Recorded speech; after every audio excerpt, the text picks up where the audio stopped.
human rights must work to uplift human dignity.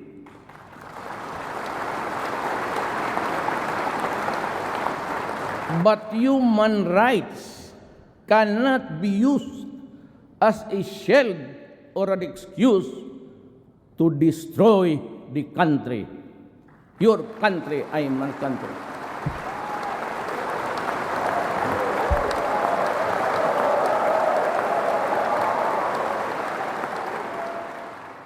Para walang away sa gobyerno, yung mga bagay na illegal at masama at hindi tama, huwag mong gawin.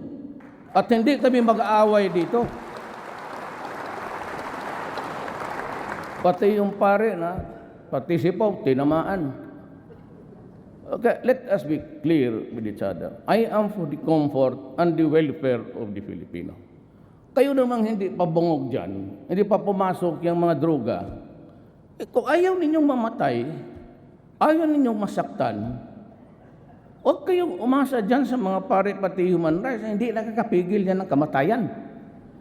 So huwag ninyong gawin, tapos nandiyan ka, nakabulagtad, and you are portrayed in a broadsheet na parang Mother Mary cradling the dead cadaver of Jesus Christ. Ayan yung mga yan eh. Magdadramahan tayo dito. Dito ang nakatingin kasi dito yung public eh. Do not do drugs.